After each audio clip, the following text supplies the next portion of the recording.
Okey, bismillahirrahmanirrahim. Assalamualaikum warahmatullahi taala wabarakatuh. So, untuk hari ni kita sambunglah perbincangan berkenaan dengan topik electromagnetic induction. Second subtopic for electromagnet. Okay, so this is your for preparation for your next exam, iaitu pre-trial pre-trial.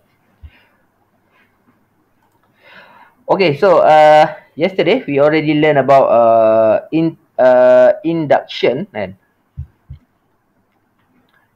introductions about induction. So what's induction? So induction actually it is a process process of kita nak produce ni electromotive force. Kita nak produce electromotive force yang mana semua ni kan, kita cerita tentang suatu elektron yang bergerak. Sebab apa dia boleh bergerak? Sebab dia terarah kan, induce kan, dia ada induce So induce kan, it has been induced.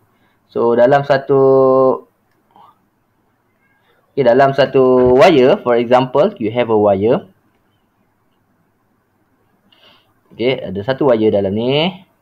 So dalam wire ni kita dah belajar sains, kita kata bahawa dalam wire ni terdiri daripada atom. Dia ada atom. Okay, so daripada atom ni, setiap atom ni dia terdiri daripada nukleus dan juga elektron. So apa yang ada dekat nukleus? Ada nukleus, kita ada neutron. Dan di sebelah dia kita ada proton. Dan kita ada elektron yang bergerak mengelilingi nukleus tersebut. Okey, dia bergerak mengelilingi nukleus. Di mana elektron ni dia terikat kan. Dia terikat dengan proton. Sebab apa? Elektron bercharge negatif, proton bercharge positif. So, maka elektron ni ada kinetic energy and then it will move dalam shell dia lah, dalam petala dia. So, dia bergerak mengelilingi lah. So, ni bagi setiap satu atom yang ada ni.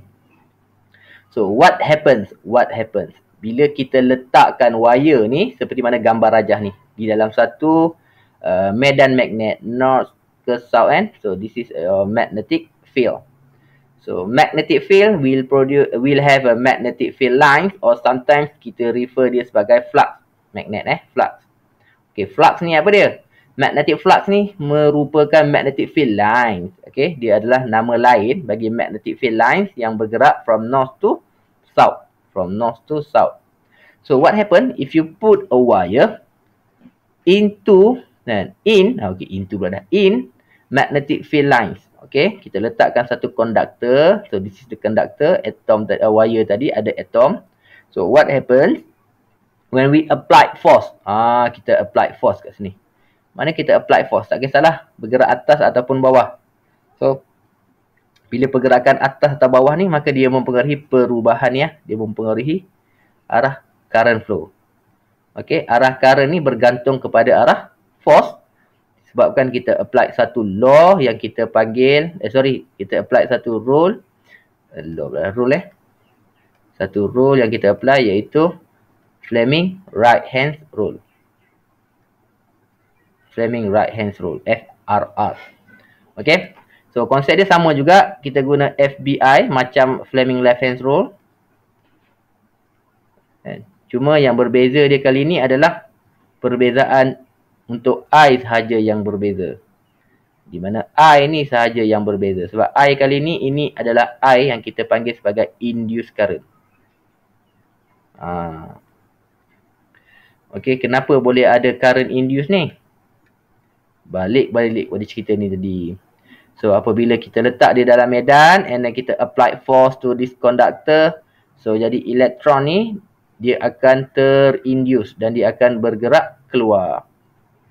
Okay, it will move out and dia akan terkeluar. So, bila dia terkeluar ni menyebabkan wujudnya flow of elektron. So, elektron sekarang flow. So, bila elektron flow, maka terhasillah current. Current ni terhasil secara induce. Sebab apa? Kita yang arus kita yang inducekan elektron dulu, yang kita kata sebagai electromotive force induced. Okay. So itulah serba sedikit berkenaan dengan electromagnetic induction. So what is the important things dalam ni adalah kita kena apply satu rule dan dua law. So kita ada apply rule dan juga law. So apa law, apa dia rule, kita akan go through satu persatu. Okay. So kita tengok bawah ni pula. The difference between this adalah between this diagram between these two diagram, apa beza dia? Okay, kalau yang ni awak perasan dia punya directions dalam bentuk dalam arah anti clockwise, this one dalam bentuk clockwise. Sekejap Kak suruh admit dia kan. Saya buka satu ni je, so jadi saya tak boleh nak ni. So saya kena buka dekat phone sekejap.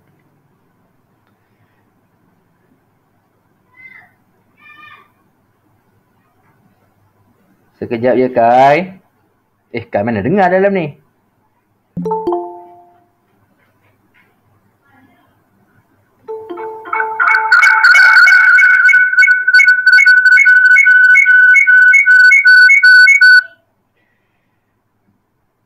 Okay.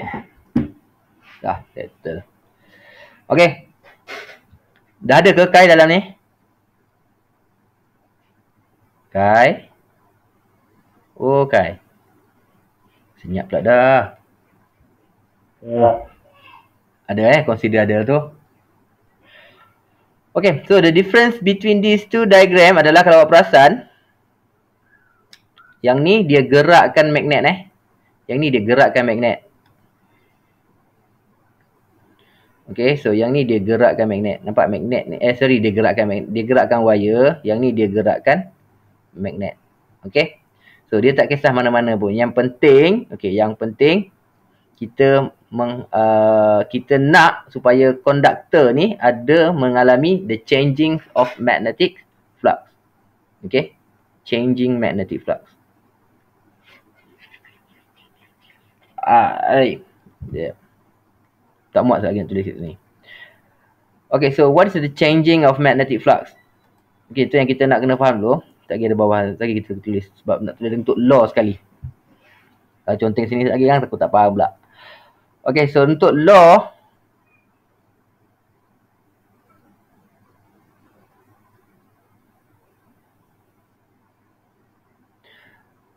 but before that, so tadi kita tengok untuk single wire, but now kita ada untuk solenoid.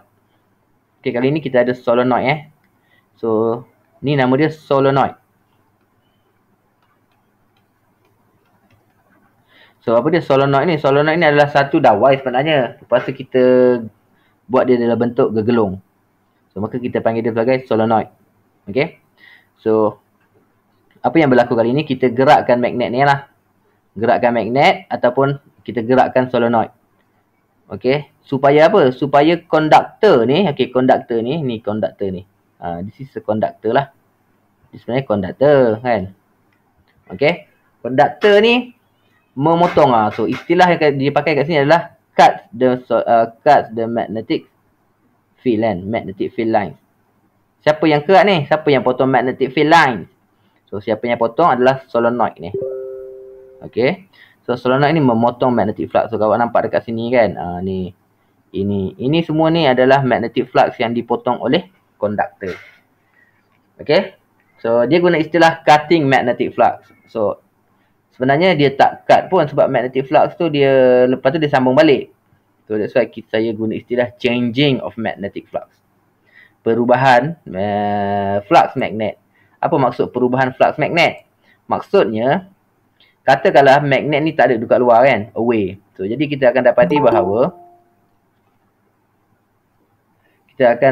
bahawa magnet konduktor ni dia tak ada magnetic field. Sekarang bila kita letak magnet, dia ada magnetic field. So jadi daripada tak ada kepada ada itulah yang kita kata sebagai the changing of magnetic flux. Okay. Asalnya there is no magnetic field, but now ada magnetic field. Perasaan tu lah experience, the conductor experience the changing of magnetic flux. Therefore, it will induce electromagnetic induction lah. So dia akan induce EMF. Okay, so beza dia, yang ni ada galvanometer, yang ni tak ada galvanometer. Cuma yang kita nampak, the function of galvanometer, semalam kita dah discuss, the purpose of using galvanometer is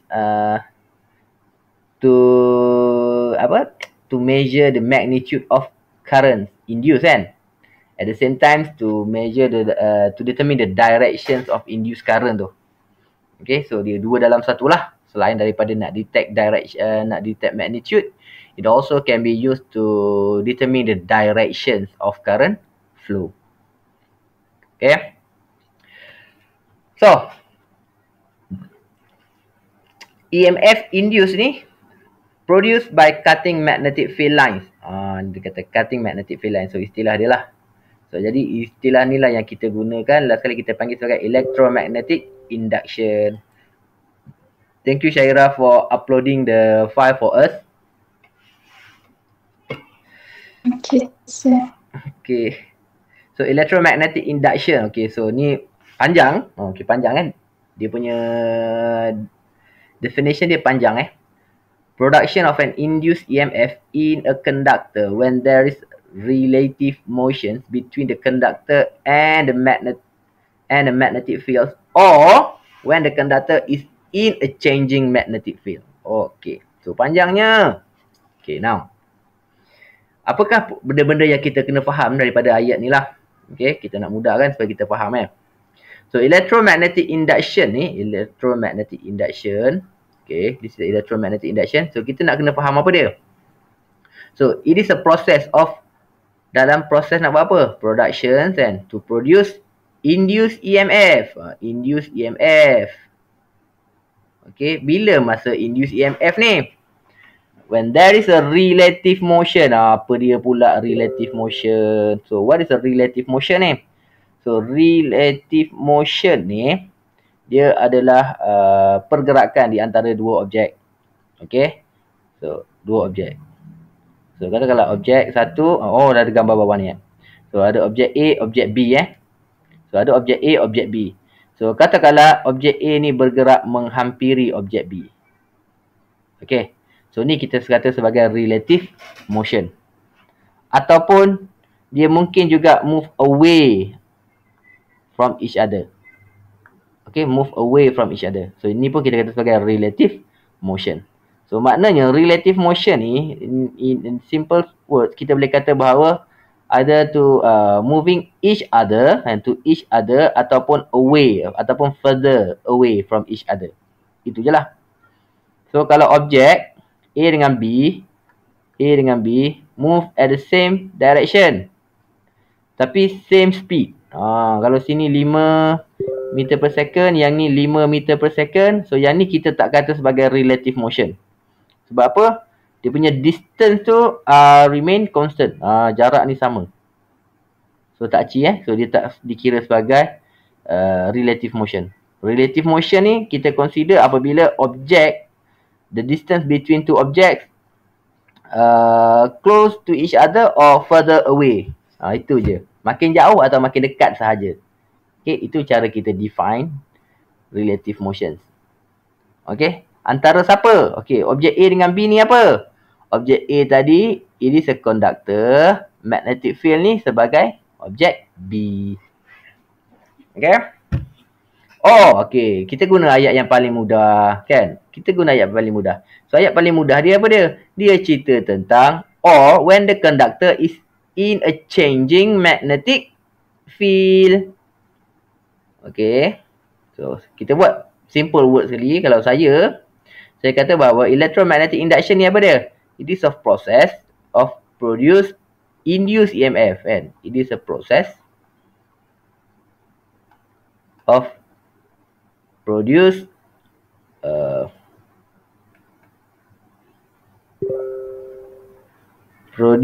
induced EMF. EMF in a conductor. Yalah, mestilah dalam konduktor baru boleh current boleh mengalir. In a conductor when conductor experience changing magnetic field.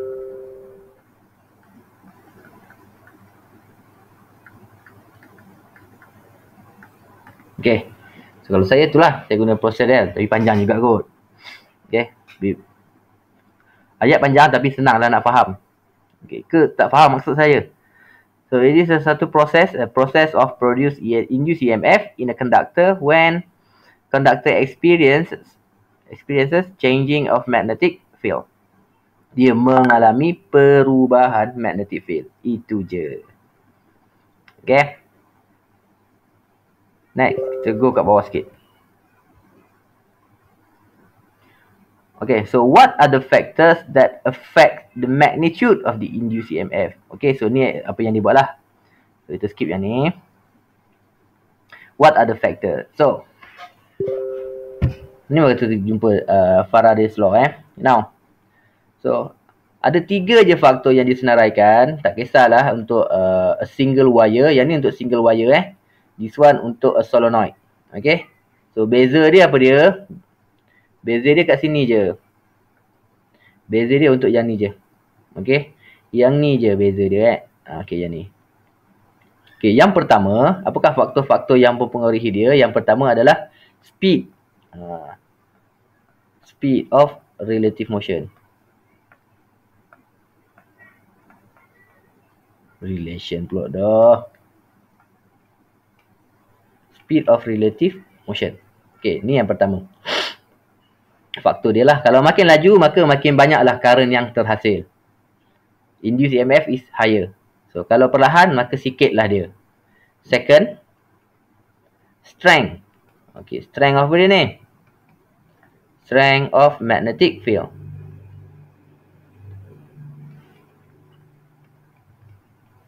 Okay, strength of magnetic field. So, makin kuat, makin banyaklah induced current.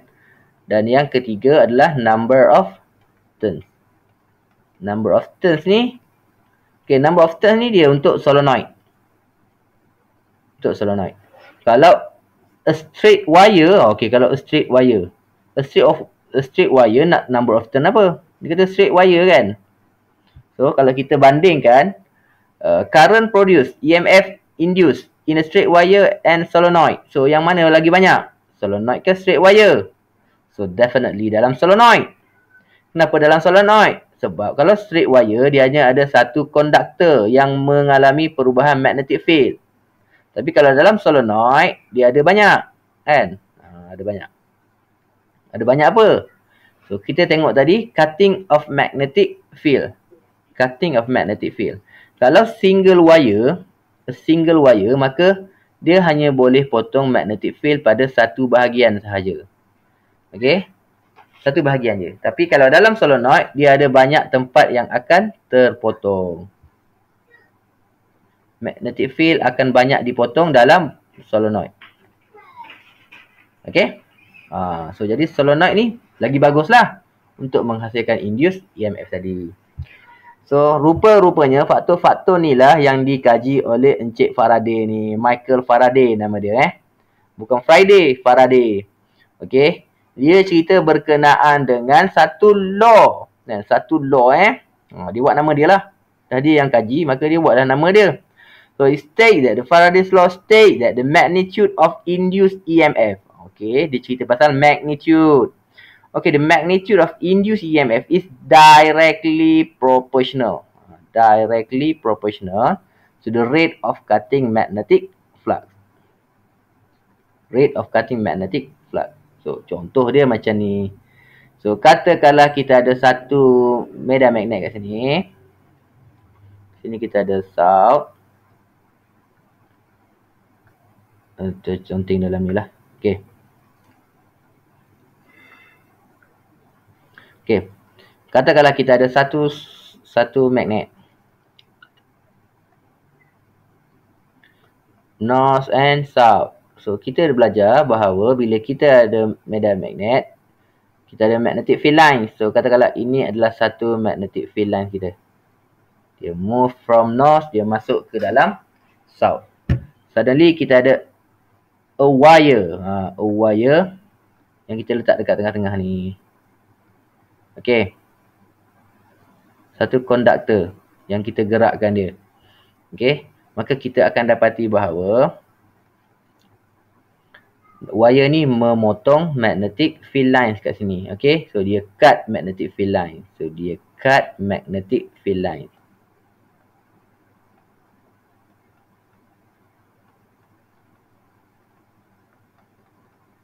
Okey. Ataupun dalam bahasa lain kita guna istilah flux magnet lah. Kita boleh guna istilah flux magnet. Dia cut flux magnet. Boleh juga, tidak ada masalah. Same thing Okey. So bila dia potong dan kalau kita sambungkan ni dengan satu wire, and then kita sambungkan dengan wire ni. So bila kita letakkan dengan satu galvanometer. Okey, galvanometer, maka galvanometer ni akan mengesanlah perubahan arah dia. Okey, perubahan arah. Okey, ni kalau satu wire berapa yang dia potong? Satu, kan? Okey. Katakanlah kalau kita ada dua magnetic field line. So saya ada dua magnetic field line. So kalau kita ada dua magnetic field lines, jadi secara tak langsung dia memotong berapa banyak? Dia potong dekat dua bahagian. So kalau ada tiga bahagian, ada tiga magnetic field lines. So kalau ada tiga magnetic field lines, maka dia potong berapa? Tiga tempat dia potong. Okey.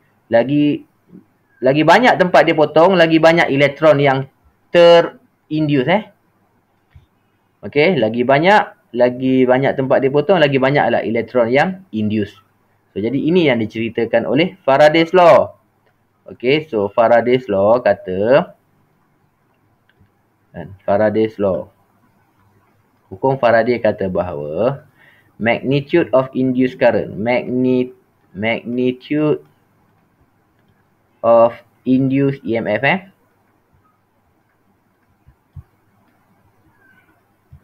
is directly proportional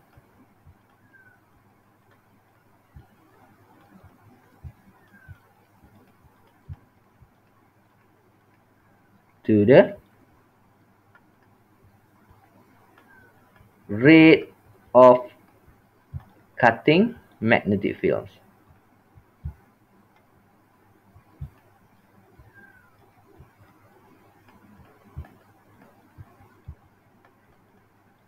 Okay. Now, kalau kita perasan, dekat sini, dia guna istilah rate. Okay, dia guna istilah rate. Apa maksud rate ni? Maksud rate, dia melibatkan tentang masa. Di mana rate ni bermaksud 1/T. Ni, rate bermaksud 1/T. So, ini istilah rate. Bermaksud, kalaulah kita gerakkan dalam satu saat tu, turun dan naik. Turun dan naik. Bermaksud, kalau kita gerak turun dan naik, maka berapa kali dia akan potong? So, kalau first, dalam satu saat, in 1 second, dalam satu saat kita turunkan sekali je, maka 3 tempat dia potong. So, kalau kali ni dalam satu saat in 1 second kita gerakkan laju, dengan laju turun dan terus naik, maka berapa tempat dia potong? Ada 6 point yang dia potong. So, bila 6 point kita dapati bahawa current yang terhasil, EMF yang terhasil lagi tinggi, lagi besar. Itu yang dimaksudkan dengan rate. Okey, sebab tu dia merujuk pada faktor dia tadi. Faktor yang pertama yang kita belajar tadi, the factors that affect induced EMF ni, faktor pertama berkenaan dengan speed. Berkenaan dengan speed. Ingat kan? Speed of EMF, speed of relative motion.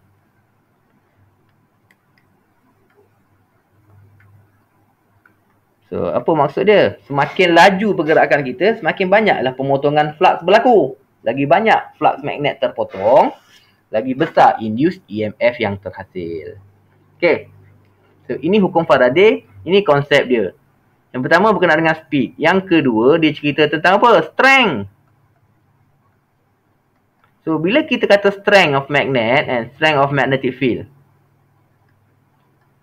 Strength of magnetic field.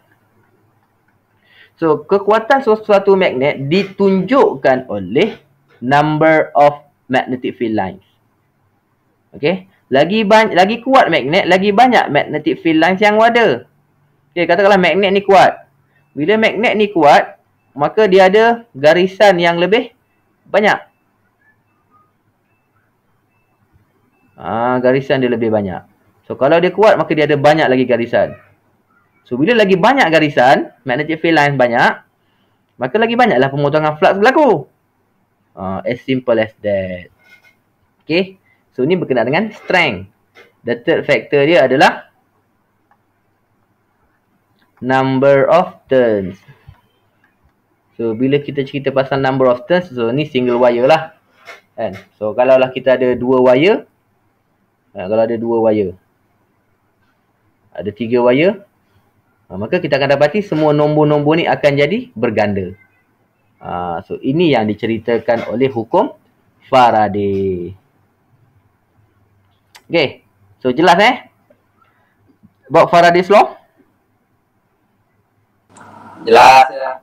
Kemah bosku. So, itu diceritakan oleh hukum Faraday.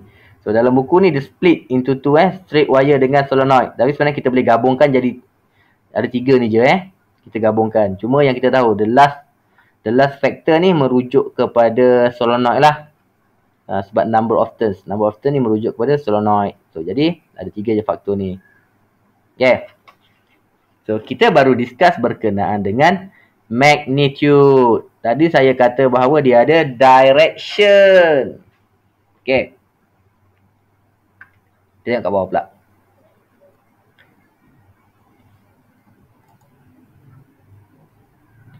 Now, direction of induced current in a straight wire and solenoid. Okay. Ni dia. So, in order to determine the direction, sama macam hari tu, kita akan apply Fleming left hand rule. Okay, kita akan apply Fleming left hand rule. Fleming left hand rule fungsi dia nak buat apa? Nak tentukan, nak determine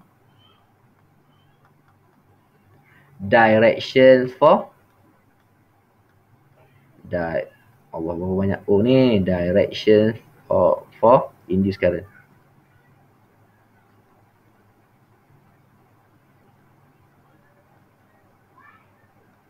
Okay. So, sama.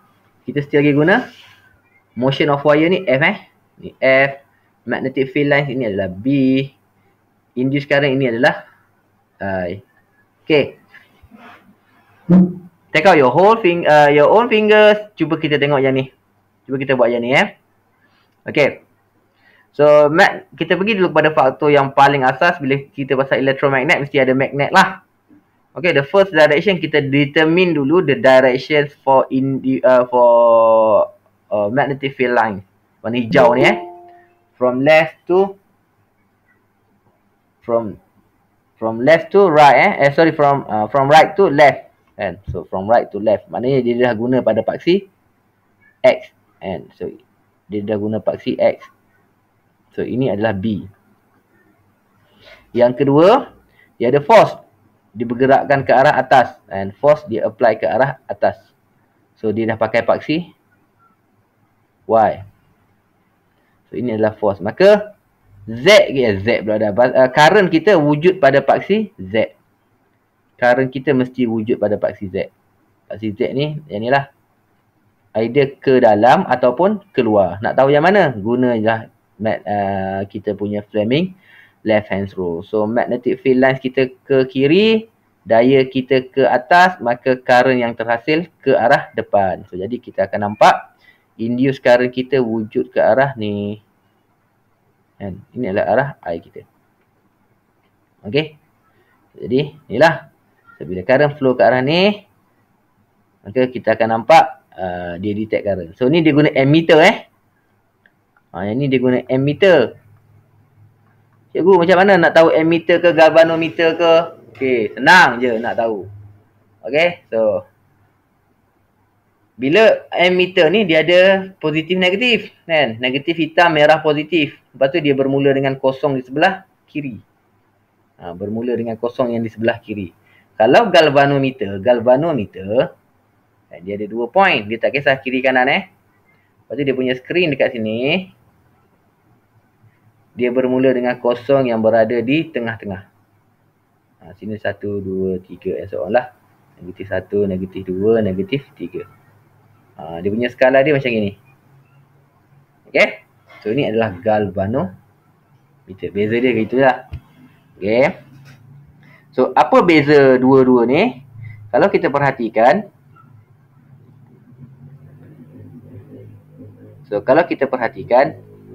Direction of motion of magnet moving downwards ke arah bawah.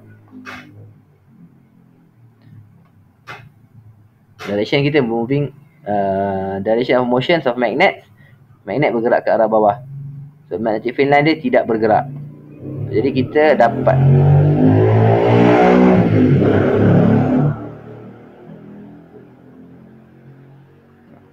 okay.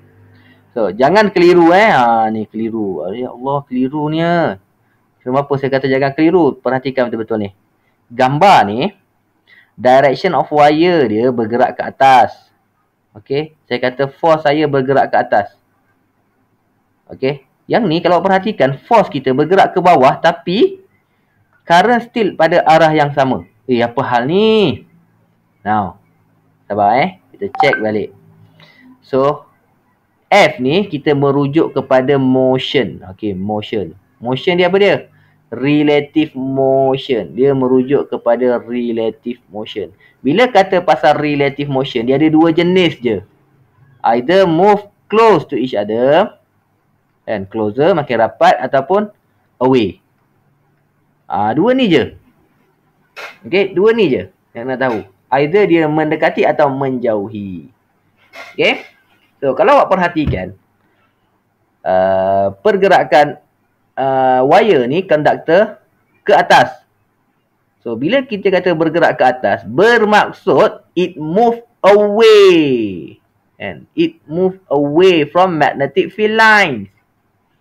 It move away from magnetic field lines. Bila move away, bergerak ke arah ni lah. Tak kita tentukan Ni kata move away. So, kalau kita tengok yang ni pula. So, bila kita gerakkan magnet ni ke bawah. Okay, bila kita gerakkan magnet ke bawah. So, soalan saya. Magnetic field lines kita, relative motion kita ni closer ke away? Relative motion kita ni closer ke away? Apa maksud relative motion ni? Relative motion between two object. Objek A dan objek B. Okay. So, A dengan B ni mendekati ke menjauhi? Bila kita gerakkan dia ke bawah, maka kita dapati bahawa secara tak langsung kita menjauhkan magnetic field lines daripada konduktor. Sama tak dengan yang ni?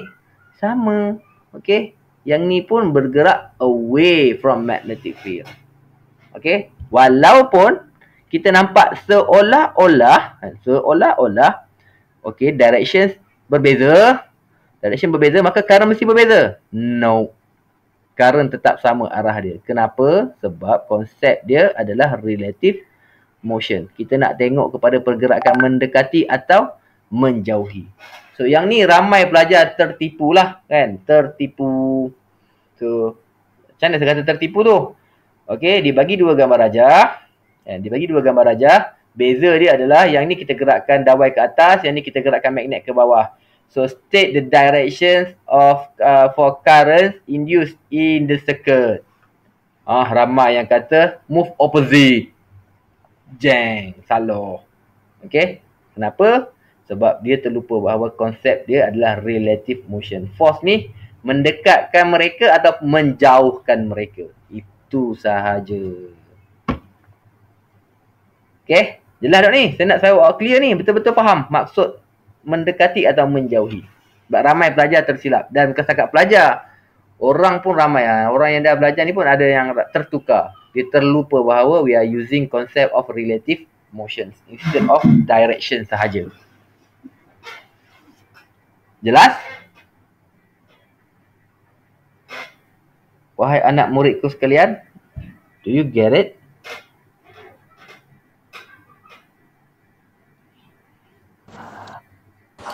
Jelas, sir. Arah orang je hok faham. Orang lain gua nak kira kita. Saya consider arah tu ketua kot. Dia menjawab bagi semua pihak Oh, faham. Okay, orang lain faham lah kan. Kalau pandai faham maknanya orang lain pun faham juga tu.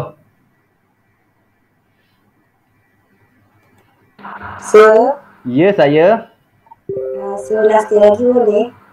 Ulas sekali lagi yang mana tu Farah? Yang away dengan closer tu. Okay, away and closer tu. Okay, away dengan closer. So, kalau saya ulang guna gambar rajah lain boleh tak? Boleh, sir. Boleh Okay, kita ulang guna solenoid. Sebab ada pojak ada tanya saya ni. Kalau mendekati macam mana? Kalau mendekati, dia berlawan dengan away tadi. So soalan pojak dia tanya saya. Tadilah awak membaca kot, keluar notification kat sini kan. So kalau ni away, maka magnetic field lines kita bergerak ke arah, induced current kita bergerak ke arah ni dalam bentuk anti-clockwise. Okay, dia bergerak anti-clockwise. So kalau dia mendekati close to each other, maknanya magnet ni konduktor duduk jauh asal tu kita turunkan dia ke bawah kan. Konduktor duduk jauh kita turunkan ke bawah. Maka dia mendekati. So kalau mendekati jadi automatically dia punya current dia akan bergerak opposite direction lah. Tak percaya guna ni FBI ni. Cuma kali ni current kita ni motion kita ni ke arah bawah pula. Mana tukar. Yang ni ke arah bawah. Gunalah ibu jari ke arah bawah. So bila ibu jari ke arah bawah maka yang ni tak berubah, maka yang ni akan terbalik ke arah sana lah. Jadi current kita akan bergerak ke arah ni pula. Kalau dia move close to each other. Okay. Tapi kita tengok gambar rajah lain. Yang ni kita tengok pada single wire. Kita tengok pada solenoid. Boleh tak kita apply benda ni? So sepatutnya boleh lah. Bukan sepatutnya, memang boleh pun. Okay.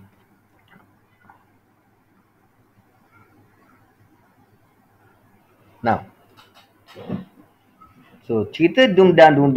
Apa-apa je nak cerita. Okay, now. Since we are talking about direction, to determine the directions of currents induced tadi tu, kita sebenarnya sedang mengaplikasikan satu hukum iaitu hukum Lenz. Okay, kita sedang apply satu hukum Lenz. So, hukum Lenz ni, sekejap Farah, kita discuss dulu pasal law ni baru kita cerita balik pasal gambar tu lah. Cerita pasal gambar ni. Okay. Cerita pasal gambar ni. Nanti kita tengok. Okay, state that the induced current always flows in the directions that oppose the change of magnetic flux that causes it. So inilah yang saya belum cerita itu.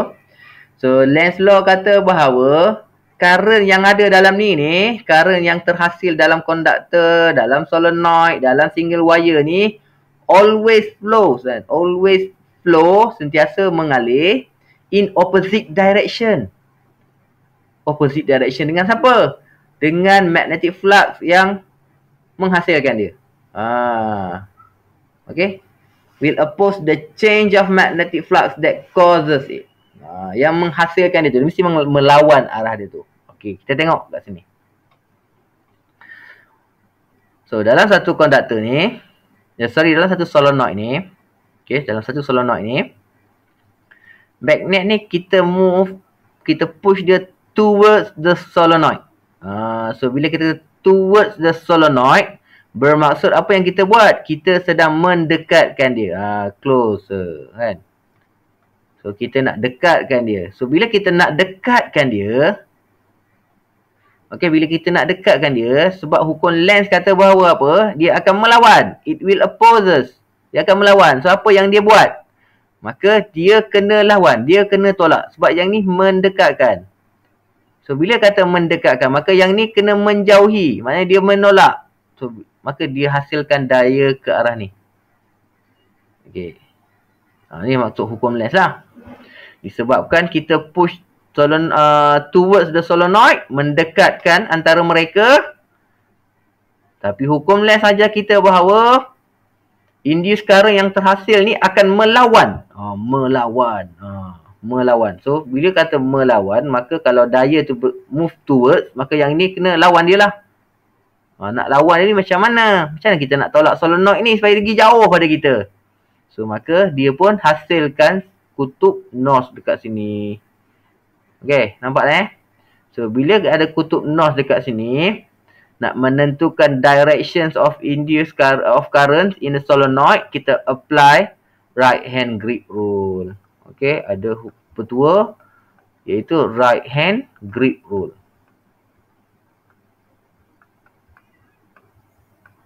Apa fungsi right hand grip rule ni? Kita nak menentukan arah to determine the directions of current in a solenoid. Directions of current in a solenoid.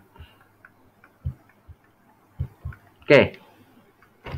So, jadi kita guna ibu jari kita tunjuk ke arah kanan.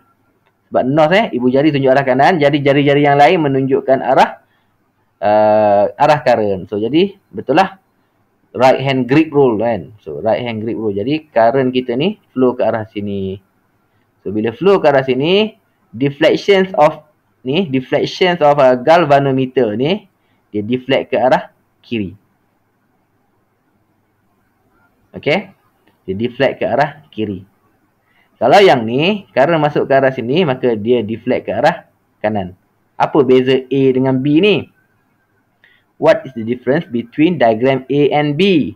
So, diagram A dengan B ni, kalau kita perhatikan, tengok betul-betul the magnet push toward the solenoid. So, the induced current produce a south pole at the end of the solenoid to repel the magnet moving towards the solenoid. Apa beza dia? Sebab kali ni, walaupun dia mendekati, tapi apa yang kita nampak dekat sini? Yang ni kena lawan. Konsep dia yang ni kena lawan. Macam mana dia nak lawan? Sebabkan di sini S, maka dekat sini kena sama pole. S dengan S. Macam ni tadi, sini N. Maka sini kena, bila sini N, ujung ni pun mesti N, baru dia boleh melawan. Sebab apa dia nak lawan? Sebab dia dekat. Bila mendekati, closer, dia kena lawan. Bila kena lawan, sini kena jadi S. Maka sini akan jadi north pole. So, bila sini north, so kita akan dapati bahawa guna right hand grip rule, current flow ke atas pula. Kali ni naik, turun, naik, turun, naik, turun. Sampai galvanometer. And then it will deflect ke arah positif. Yang ni deflect ke arah negatif. Okay. Belum menjawab soalan Farah lagi. Just explain berkenaan dengan we would like to apply Lenz law dalam solenoid. Supaya kita faham. Apa dia Lenz law? Lenz law ni dia akan hasilkan induced current. Tapi induced current ni lah yang akan melawan perubahan medan magnet tadi. Flux magnet nak mendekati. So, apa yang dia buat? Dia kena lawan. Apa maksud lawan? Dia kena tolak balik lah sebab nak dekat. Orang nak dekat dengan kita. So, kita kena tolak dia. Nak tolak pakai apa? Dia tak ada tangan, tak ada kaki. Kalau manusia senang. Ada tangan, tolak. Kan? Ada kaki, terajang je. Zonk, jatuh jauh. Okay? Tapi dia tak ada tangan, tak ada kaki. So, apa kena buat? Dia kena hasilkan kutub yang sama. So, in science, we already learned that if the pole, both magnet have the same pole, kan? Ataupun magnet with same type of pole, they will repel to each other. So, dia pun repel lah ni. Dia dalam satu usaha untuk menolak. Ini pun sama. Sebab dia towards kan. Mendekati. Maka dia kena same pole. Berbeza dengan yang ni. Okay, dengan C dengan D. So, C dengan D. If you can see here. The magnet is being moved away from solenoid. So, sekarang ni kita menjauhi kan. Move away Move away. Dia nak move away. So, bila kita nak move away. Solenoid ni sudah. So, tadi orang dekat kita tolak. Bila orang jauh apa dia buat? Dia nak tarik balik. Macam mana dia nak tarik? Dia tak ada tangan. So, secara tak langsung dia hasilkan kutub south. Sebab apa? Dekat sini north. Kan? Bila sini north, sini south, maka berlakulah daya tarikan. Yang ni daya tolakan. Yang ni daya tarikan. Different ni kan? Orang nak jauh, kita nak dekatkan balik. Itu dia. So, jadi guna right hand grip rule, maka dapatlah arah macam ni. Tip dia senang je nak ingat galvanometer ni Okay. Kalau masuk dari arah sini, maka dia deflect ke sini dulu. Kalau masuk ke arah kiri, maka dia deflect ke arah kiri dulu. Masuk side kiri kan, maka dia dapat ke arah kiri. Okay. So, ni adalah salah satu contoh yang betul lah. Berbanding dengan silibus lama, dia terbalik. Silibus lama, konsep galvanometer, kalau current bergerak ke sini, maka dia tolak dawai ke arah ni. Okay. Tapi, the right konsep sebenarnya dia ke arah sini lah. So, ni yang betul lah. Sebab tak silap saya hari tu ada orang tanya.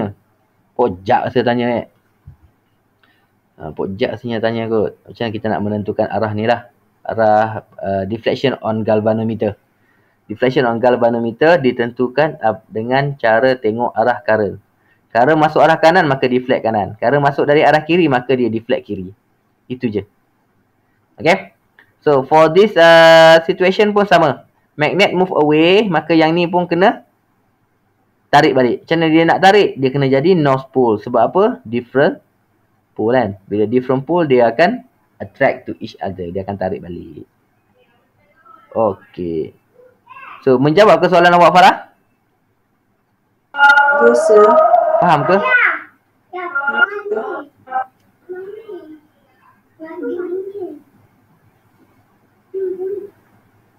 Farah, menjawab ke? Sorry, saya tak dengar tadi. Ya, menjawab, sir. Faham Faham. Okay, dah azan ke? Alah, dah azan lah.